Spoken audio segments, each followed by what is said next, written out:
Assalamualaikum warahmatullahi wabarakatuh. Perkenalkan, nama saya Arfiana dari program studi Teknik Informatika. Nah, pada kesempatan kali ini saya akan menjelaskan tentang pengertian algoritma dan flowchart, fungsi dan simbol flowchart, contoh algoritma dan flowchart. Nah, kita masuk pada bagian yang pertama, yaitu pengertian algoritma dan flowchart. Di dalam matematika dan ilmu komputer, algoritma adalah prosedur langkah demi langkah untuk menghitung. Algoritma digunakan untuk menghitung, memproses data, dan penalaran otomatis. Flowchart adalah suatu bagian dengan simbol-simbol tertentu yang menggambarkan urutan proses secara mendetail dan hubungan antara suatu proses atau instruksi dengan proses lainnya dalam suatu program. Oke, kita lanjut pada bagian yang kedua, yaitu fungsi dan simbol flowchart. Simbol yang pertama yaitu terminal, yang berfungsi menyatakan permulaan atau akhiran suatu program. Yang kedua yaitu input atau output, yang berfungsi menyatakan proses input atau output tanpa menggantung jenis peralatannya.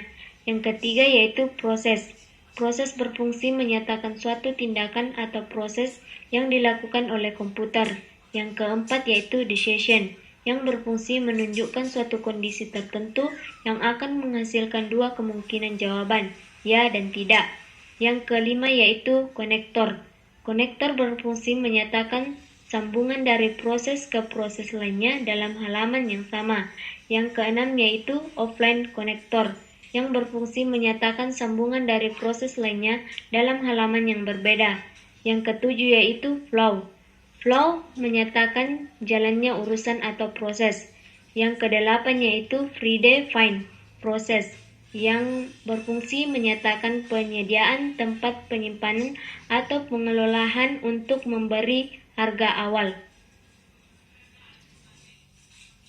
Nah, kita masuk pada contoh algoritma dan flowchart dari mendaftar akun Instagram dan membuat pisang hijau.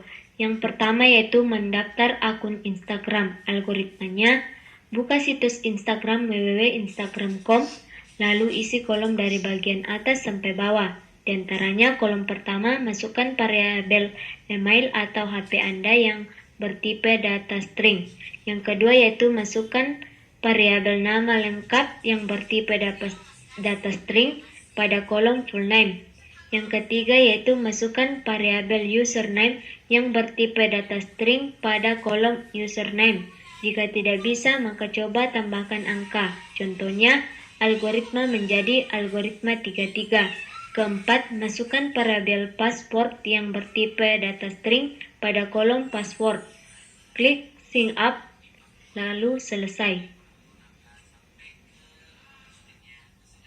Flowchart dari membuat akun Instagram yaitu mulai masukkan situs www.instagram.com, masukkan email atau nomor HP, masukkan nama lengkap, masukkan username, masukkan password, sign up, tampilan masuk Instagram, lalu selesai. Yang kedua yaitu membuat pisang hijau. Algoritmanya yang pertama-tama yaitu siapkan bahan-bahan seperti pisang, tepung beras, santan kelapa, air, gula pasir, garam, daun pandan, pasta pandan, sirup, susu kental manis. Kedua yaitu kukus pisang dengan kulit hingga matang. Ketiga, masukkan santan, tepung beras, daun pandan, pasta pandan 2 tetes, gula dan garam sedikit ke dalam panci, lalu nyalakan api dan aduk-aduk hingga menggumpal. 4. Bentuk adonan kulit pisang dengan plastik dan selimuti pisangnya satu persatu sampai tertutup semua bagian. Kelima, kukus pisang yang sudah diselimuti dengan adonan. Keenam, untuk membuat plah, campurkan tepung beras, santan, gula, garam, dan daun pandan, kemudian masak hingga mendidih lalu dinginkan. 7. Susun di dalam mangkok dan potong pisang hijau, kemudian siram dengan sirup koko pandan dan pisang hijau, siap disajikan. Kedelapan, selesai. Flowchart dari membuat pisang hijau. Yang pertama yaitu mulai, kemudian siapkan bahan, kukus pisang dengan kulit, buat adonan untuk kulit pisang hijau, bentuk adonan menggunakan plastik, lalu bungkus pisang satu persatu. Kukus pisang yang sudah dibungkus dengan adonan, masukkan pisang siap disajikan, kemudian selesai.